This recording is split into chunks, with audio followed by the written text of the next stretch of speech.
पूज्य गुरुवार यांचं स्मरण करून आजच्या हा मंगलमय प्रसंगी खंडोबा देवाचा मूर्ती प्राणप्रतिष्ठापना निमित्त व तसेच कलशारोहण निमित्त आलेले सर्व माता मंडळी आणि भक्तगण व तसेच आजच्या या मंगलकर कार्यक्रमाच्या निमित्त उपस्थित निरंतर खंडेरावांचा सेवा करणारे शिवा महाराजजी अत्तमपूरकर त्यांनीही सुद्धा या ठिकाणी आवर्जून उपस्थित झालेले आहेत आणि तुम्हा सर्वांचा साक्षी स्वरूप शिवाचे स्मरण करून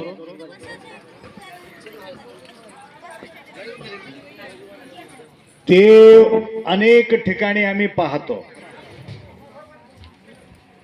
शिंगणापूरला जातो, शिर्डीला जातो, बालाजीला जातो आणि जेजुरीला जातो. अजून इथं खानापूर म्हणून गाव आहे, मैलारला जातो. कशासाठी जातो? देवाचा दर्शन घेण्याकरता आमच्या धावपळ असते. काही भक्त पदयात्रा करत तिथपर्यंत जाऊन पोहोचतात. महाराज दिंडीच्या यात्रा काढत राहतात प्रतिवर्ष आणि मैलार मल्लांनाला जाऊन दर्शन घेऊन येतात. सगळे लोक त्या ठिकाणी का जात नाही? काही क्वचित लोक त्या ठिकाणी जातात. परंतु सर्वांसाठी कसं करायला पाहिजे हे प्रश्न पडला. देवापर्यंत आम्ही जायला पाहिजे की देव आमच्यापर्यंत यायला पाहिजे? माय ऐकूले का? माझ्याकडे बघा तुम्ही, थोडं असं बसा. ताट इकडं जेवायचं इकडे, मला तर कसं होईल? हा, तुमचा धंड कुठं का राहू दे, परंतु तोंड माझ्याकडे ठेवा. तर देवापर्यंत आम्ही जाणं योग्य आहे किंवा देव आमच्यापर्यंत येणं योग्य आहे? पहावं, विचार करून या. जो भक्त नितांत निष्ठा बाळगणार आहे, पांडुरंग विठ्ठल पांडुरंग काय ठिकाणी मंदिर सोडून त्या भक्तापर्यंत पळत गेले. कशामुळं? भक्ती प्रबळ असल्या कारणानं तिथपर्यंत पांडुरंग पोहोचून तेवढंच नाही, अनेक रूप धारणा करून भक्तांचा सेवा केली. ऐकले की नाही कथा सगळं? भक्त कूर्मदासाला सुद्धा त्या ठिकाणी येऊन दर्शन दिलं. कूर्मदासाला वाटत होतं मी पांडुरंग पर्यंत कसंही करून पौर्णिमेपर्यंत, आषाढीपर्यंत आम्ही जावं असा विचार करून पाय नसल्यामुळं लोळत लोळत तो जात होता. परंतु पाय असलेले लोक पळत गेले, पाय नसलेले लोळत चालले. त्यावेळे अजून 7-8 दिवस बाकी असल्यामुळं तिथं पौर्णिमे तिथंच संपला वाटामध्ये. पांडुरंगा, मी तिथपर्यंत पोहोचू शकलेले नाही देवा, मी इथूनच तुमचा पाया पडतो असं म्हणून डोळा झाकून ध्यान केल्यानंतर पांडुरंग पंढरी मंदिर सोडला, धावून भक्त कूर्मदासा समोर उभा राहिला. देवा, आज पौर्णिमा, लाखो लोक त्या ठिकाणी तुझ्या दर्शनासाठी त्या ठिकाणी धावा घेत आहे, तू का पळत माझ्या जवळ आलास? त्यावेळी तो म्हटला, महत्वाचा भक्ती तुझं एकट्याच आहे. सहस्रेश कश्चित देतती सिद्धे यततामपि सिद्धानाम कश्चिन माम वेति तत्वतः. त्याकरता लाखो पब्लिक देवाचा भक्ती करतात, परंतु प्रेमाना भक्ती करणारा क्वचित राहतो. त्यामध्ये तन मन धन सगळं अर्पण करून कुर्मा माझं तू ध्यान करत आहात, त्यासाठी मला तिथं राहू वाटलं नाही, तुला भेटावं वाटलं म्हणून कुठं आले? कूर्मदासापर्यंत त्या लहू या गावात येऊन त्याला दर्शन दिलं. आता बी तुम्ही बघा लहू गावामध्ये तिथं पांडुरंगाचं मंदिर आहे, कूर्मदासाचा मंदिर आहे. त्याकरता आज अटकळी की टाकळी, अटकळे बघा किती छान आहे शब्द. इथं देव अटकून टाकले तुम्ही देवाला. खंडोबाला सुद्धा वाटला जेजुरी सोडून अटकळीला अटकून राहावं म्हणून तेवढा लांबचा प्रवास करून आज तुमच्या या गावामध्ये येऊन पोहोचलेले आहेत. कशा करता आले देव? तुमच्या भक्तीसाठी धावून देव या ठिकाणी आले. भक्तासाठी भूमंडळी धुंडाळी तो जास्वनिळा.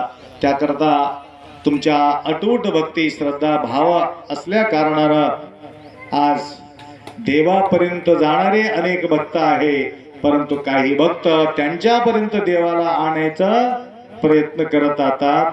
त्याप्रमाणे तुमच्या या गावामध्ये कितीतरी देवाला अडकून टाकले तुम्ही.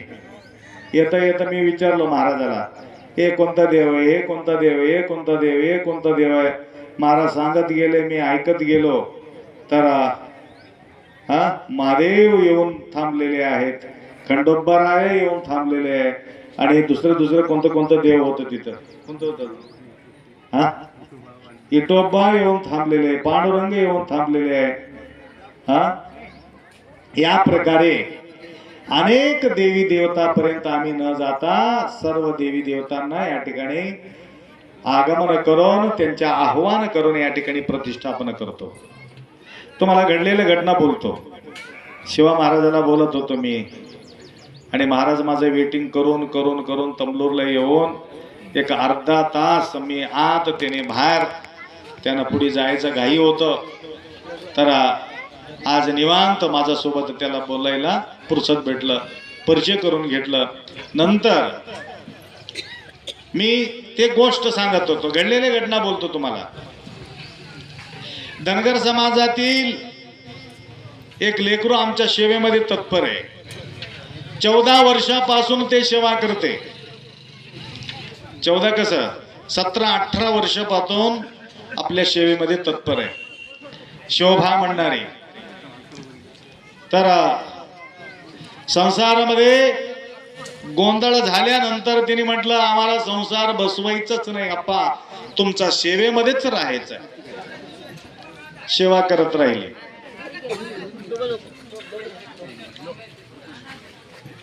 ऐकलं रे का माय? ऐकायले की माझ्याकडे लक्ष ठेवा. आता काही वेळापुरतं मी इथं आहे, नंतर मला जायचं इथून. एवढा नितांत निष्ठा बाळगून आम्हाला या ठिकाणी सद्भक्त मंडळी, सर्व समाजातील भक्तगण, जाती कुळ गोत्र न पाहे शंकर. आता महाराज म्हणत होते आपल्याकडं मुस्लिम समाज सुद्धा भरपूर येतात म्हटलं. त्याप्रमाणे आपल्याजवळ मुस्लिम समाज येतात, सगळ्या धर्माच्या लोक तमलूरच्या मठाला येतात. धनगर समाजातील अनेक भाविक भक्त दीक्षा घेऊन लिंग धारणा करून घेतले, खाणं पिणं सगळं सोडून दिले, योग्य मार्गाला लागले. मुन्नूरवर समाज आहे तमलूरला, हटकार समाज आहे, कोळी समाज आहे. सर्व समाजाचे लिंग संबंध करून आचार मार्गामध्ये राहण्याचा जो साधना पथावर त्यांनी चालत आहे, त्याप्रमाणे आपल्या मठाच्या श्रद्धा बाळगणारे जे लेकरो सगळा संसार बाजूला सारून सेवेमध्ये तत्पर राहिले. आता कपिलाधार सुक्षेत्रामध्ये निरंतर येणाऱ्या भाविक भक्तांना प्रसादाचा व्यवस्था करून त्यांनी सेवा करत आहे. लक्षात घ्या, संसार बाजूला सारून त्या ठिकाणी सेवा करणं सोपा गोष्टी नाही. ते सेवेमध्ये तत्पर आहे, परंतु त्यांच्या मन खंडोबावर जास्त प्रेम करायचे, जास्त प्रेमळ. त्याला मला कधी म्हटला नाही मला खंडोबाला आप्पा घेऊन जाऊन दर्शन द्यायला लावा असं म्हणून कधी म्हटलं नाही. तिचं त्या ठिकाणी राहून ते ध्यान करत होती. आमचं बांधकाम चालू होता, मी महाराजाला बोलत होतो, बांधकाम चालू होता. घडलेली घटना बोलतो मी, काय पुराण पोथी मी तुमच्या समोर ठेवत नाही. म्हणजे या ठिकाणी भक्ती भरपूर राहते, त्या ठिकाणी देव ऑटोमॅटिक धावून येतो. तर बांधकाम चालू होता, तर त्या बांधकाम चालू असताना मला वीट गिट्टी रेती सगळं आणायला पाहिजे होतं कपिलदारला. तर एक 2-3 ट्रिप रेतीची गरज होतं. रेती म्हणजे वाळू, वाळूच म्हणतात ना, वाळू. गंगाखेडहून ते रेती येत होती, काळा रेती. इथं आपल्याजवळ इथं तमलूरला बी रेती आहे, परंतु गंगाखेडहून तिथं जवळ पडते म्हणून तिकडून रेती आणायला लावलं. जसा जसा मी इकडे होतो पुण्याला की मुंबईला माझा सफर होता, त्यावेळेला फोन आला, आपा एक मोठा कोणता तरी दगड दिसतोय त्या ह्याच्यामध्ये रेतीमध्ये, ते आम्हाला काही लक्षात येत नाही, ते कसं करायचं, टाकून द्यायचे कसं करायचं म्हणून मला फोन केलं. मी म्हटलं ते दगड कशाचे, पलटून बघितले का तुम्ही? नाही, पलटी केला नाही.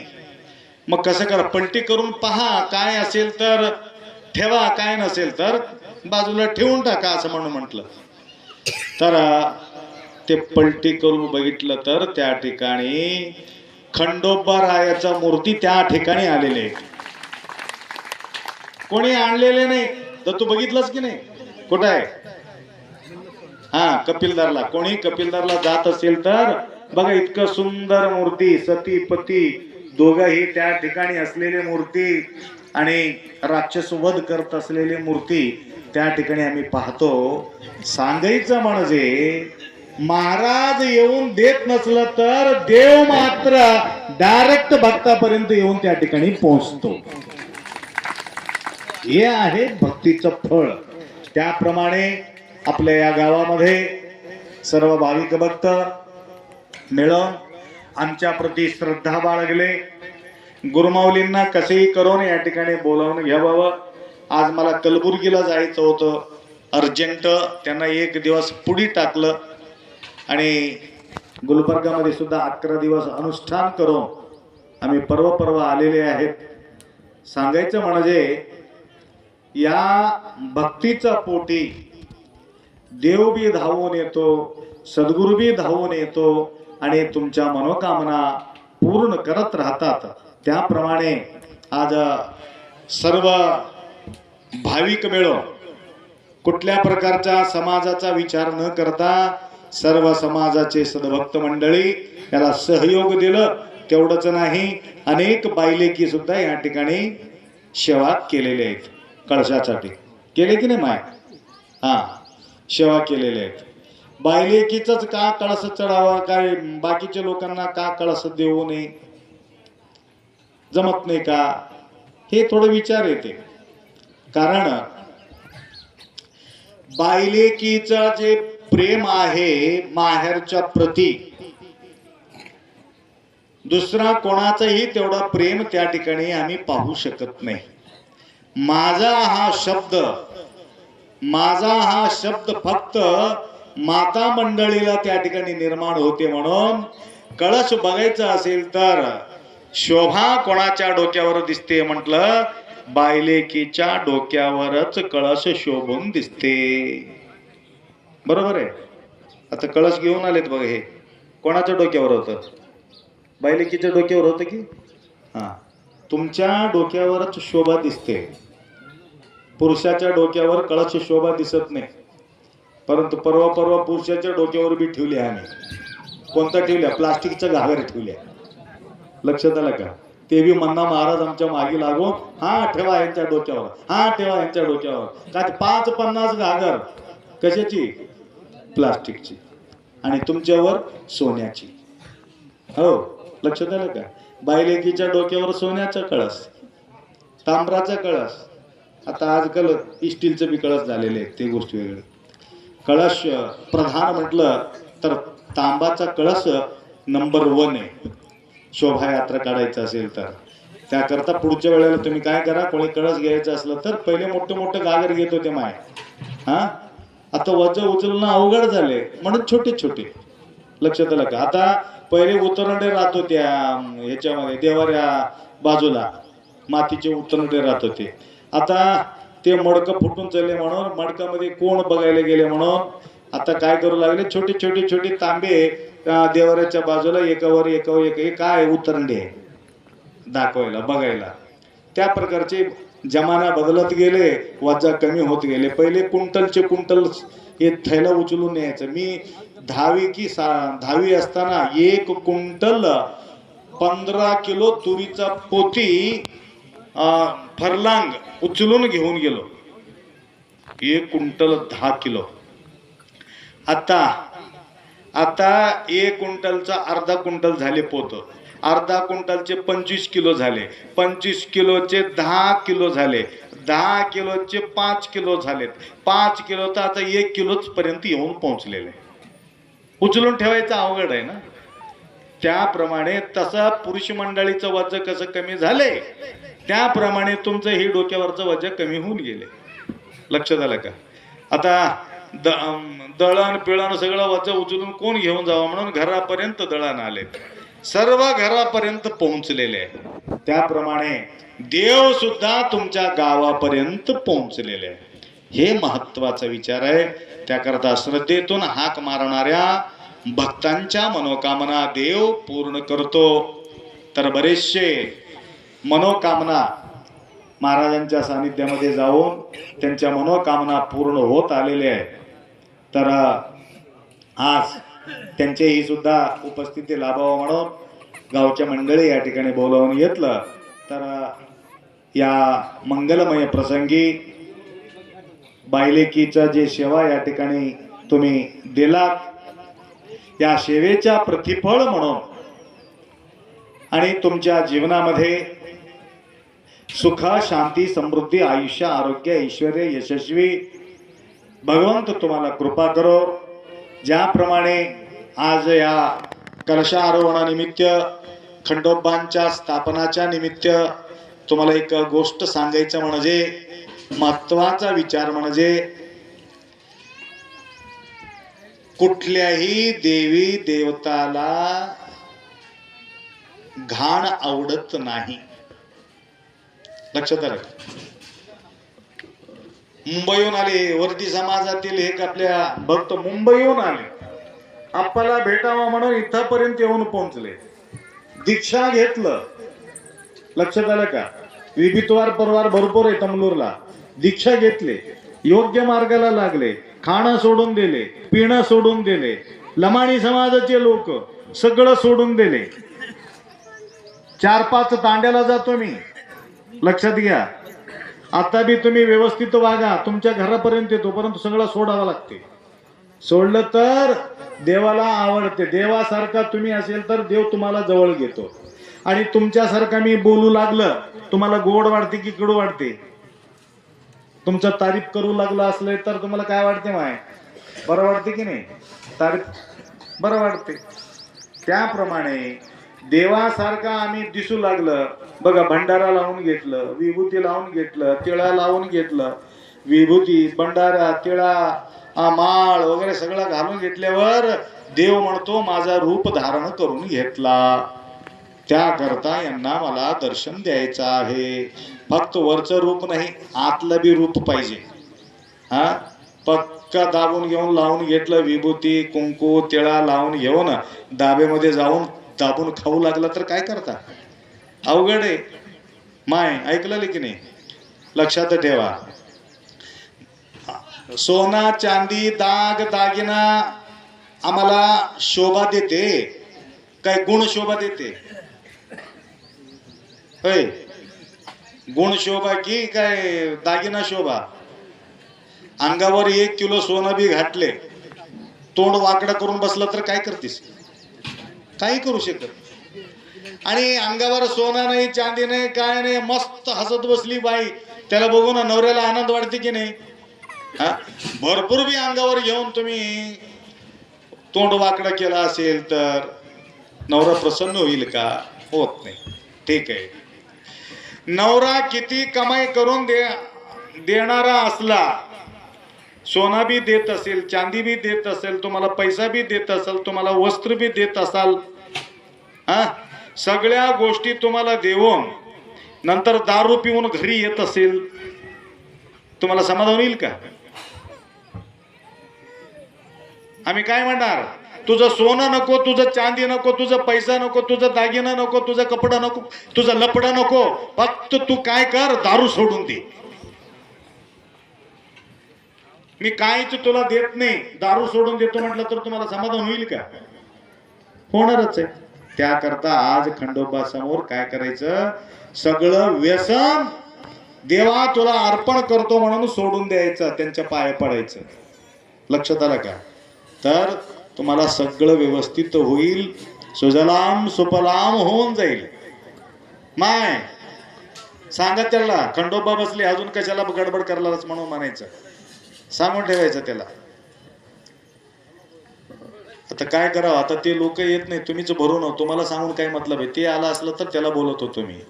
हा, तरी सुद्धा तुम्ही सांगा, आप्पा असं प्रवचन केले, खंडोबाराय बसले, खाणं पिणं हे सगळं आजपासून सोडून द्या म्हटले, गलीज वागणं सोडून द्या म्हटले, खोटं बोला सोडून द्या म्हणले. हा, असं म्हणून त्यांना थोडं उपदेश करा. माय संध्याकाळी करा, आता नको, घरी गेल्यावरी करा. तर अशा प्रकारच्या एक सुंदर सेवा, होम हवन यज्ञ यागादी, हा, कळश वगैरे स्थापना करून सगळं देवी देवतांच्या आव्हान करून या ठिकाणी त्यांच्या समक्षम या ठिकाणी प्रतिष्ठापनाचा कार्यक्रम होत आहे. फार आनंद वाटला. असंच सेवा करण्याचा शक्ती सद्बुद्धी गुरुमाऊलीचा कृपा आशीर्वाद आमच्या या अटकळी गावातील सर्व भाविकांना सद्बुद्धी गुरुमाऊली प्रदान करो, एवढा अपेक्षा व्यक्त करतो. आता प्रतिष्ठापना झाला का महाराज? हा, प्रतिष्ठापना झाल्यानंतर